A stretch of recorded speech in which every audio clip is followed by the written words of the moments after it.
Well, we'll come to the government bit of it, but your 3-member partnership, how has it been like? How difficult has it been, or how easy has it been? What challenges you face in that partnership thing, and how has it been like? It's lovely. Lovely in the sense that you fight in boardrooms. I mean, verbal, because ideas, even twins have different ideas, like marriage. I mean, your wife pisses you off, your husband pisses you off, but you must work together, so you gel. But it also enhances the business, as much as, I mean, I've run businesses before. Personally, it was me, Jack, doing everything by myself. But here you have somebody whose expertise is in IT, and mine is business development. Mine is agric. I have somebody who is doing the finance bit. So accounting is not my headache. Okay. Somebody else handle the accounting. IT is handled by somebody, and I go down do the operations. So you share the responsibilities. So we share responsibilities, and it helps. It's been helpful. Very. People hardly want to go into partnership. That's a challenge we have in our country. As I mean, I think culturally it's not help, because we've had this notion of me alone is better than us. Okay. But that's wrong. Let me give you an example in agric. One borehole approximately will set you back about $2,000, $3,000. Okay. Right. That borehole can service up to minimum 20 acres. If you are doing what you have to pay everything by yourself. Yeah. But the same borehole that is servicing 5 acres, 2 acres can service 20 to 50 acres land. Okay. So imagine we are 5. You team up and we team up and we finance it. It's less on your pocket, it's less on mine. How do you call that one? Sorry? There's a name they call that. It used to be, those days it used to be called Ndobwa, but currently it's what we call is cluster farming. Cluster farming. You cluster, so you have 50 acres, which is being shared by 10 people, so 5 acres each. And that borehole can service all of us. Like irrigation kit, you don't need to do irrigation 24/7. So you can schedule a time that we share the resources. Well, as Ima said, if we all share the cost of borehole, that would have been nice. In my case, planting green pepper is a vegetable that needs water. In fact, even with the mushrooms, you need water.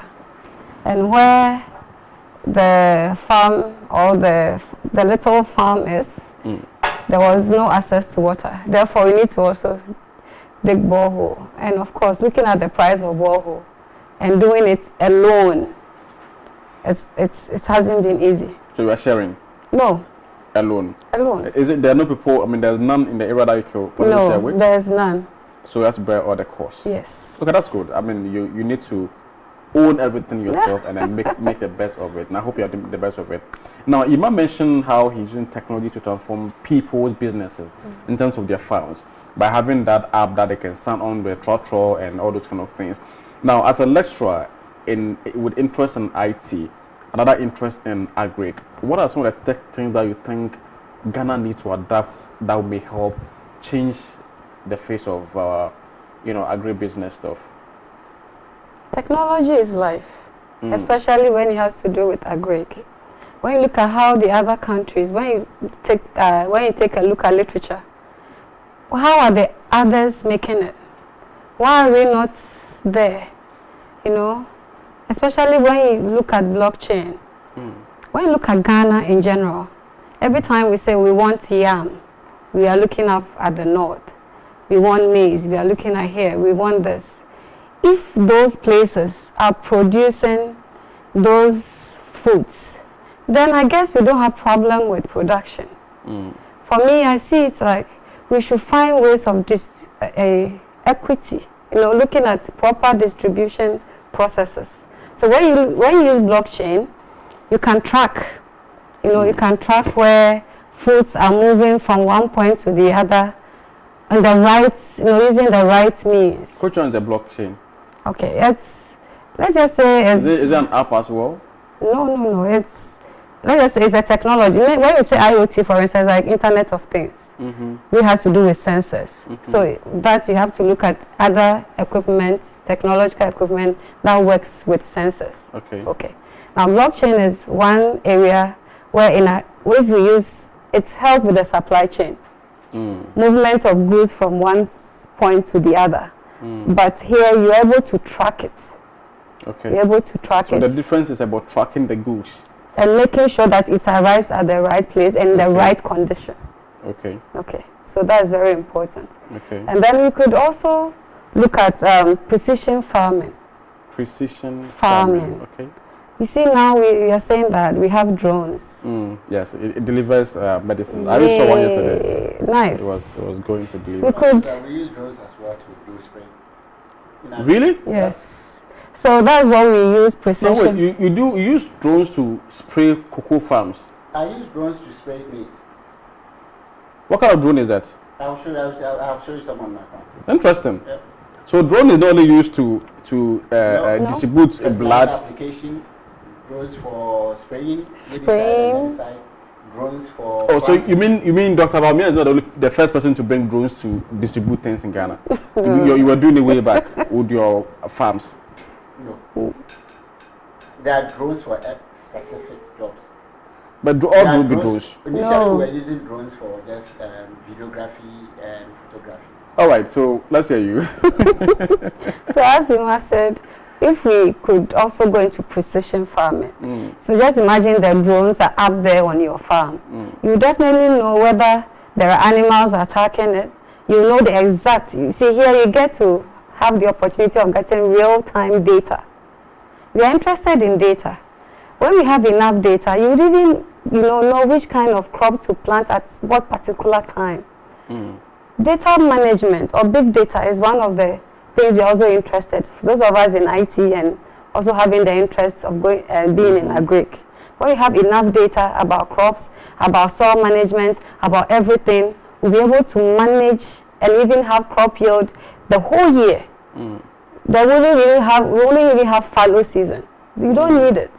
Okay.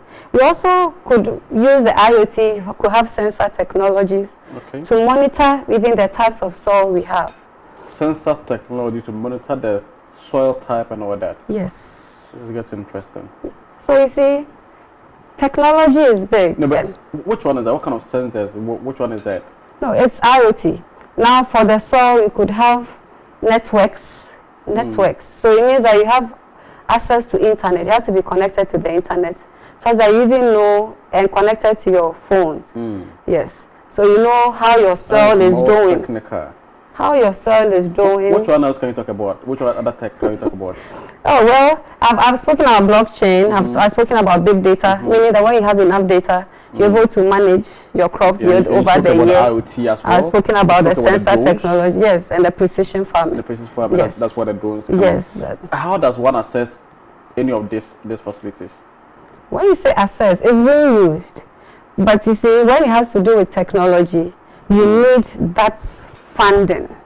And we need to draw attention to government or even corporate society to come in, because it's capital intensive. But are there any of these things in Ghana at the moment? People are doing them one bit or at a time. It's there, but it's not on large scale. And this large scale that will help Ghana. Interesting. Yes. Right, so Ima, if you have the chance to advise the government, she's just talking about the government must come in, whatever. What will you say to government if you had the chance to advise the government on how to support the entrepreneurship, the agribusiness ecosystem? For government, I think current government is doing a lot when it comes to entrepreneurship, especially youth. But there's still room for improvement. Why do I say that? I mean, with the onset of NAPCO, NEIP, and those ones, I think we are, as a country, gradually getting there. But a lot more needs to be done. I think governments, through the various agencies, can channel corporate institutions to do more of startup support. I mean, we've had a lot of entertainment programs as corporate social responsibility for a long time. It's a matter that the country should focus in the next 5 years. Corporate institutions to sponsor things related to entrepreneurship and entrepreneurship only. You will see a number of startups that will now become the unicorns. I mean, there are technologies that are being built right here. I mean, you spoke about drones. I'm using drones on my farm to do spraying. You can sit at, and then you have what we call the IFDs. That's the one that you can tag an animal, and at the comfort of your house, you can track where your cattle is going. I mean, in a country whereby we have a lot of grass, but we cannot produce fresh milk. I mean, so there's a lot to be done. But, you know, as a youth as well, we must look at the challenges within our society, look at solving problems, and those problems in it is where the money is. I mean, there's a lot of money in the soil as an agri person. There's money in the bush more than on the town. Money in the bush, I'm going to say that. Yeah, we get the money in the bush and come and spend it in the city. No, right. Yes. Charlie, that's great. All right, so Maud, what would be your advice to fellow women who are somehow job seekers and may want to venture into areas like what you're doing? Well, for our fellow women, I would like to encourage all of us to be on board. You know, women naturally are multitaskers. Therefore, it means that if you are there, we might even be able to manage the agribusiness better. Let's join our men on the field. You know, our duty is to support. Who knows, when we get there, we might even have extra technological ideas to make sure that we make Ghana a better place. Right, so the fellow women out there, let's join the men on the field. And like Ima said, he's looking at a time where government or other corporate social responsibilities and other companies can say the next 3, 4, 5 years, our focus is solely on startups.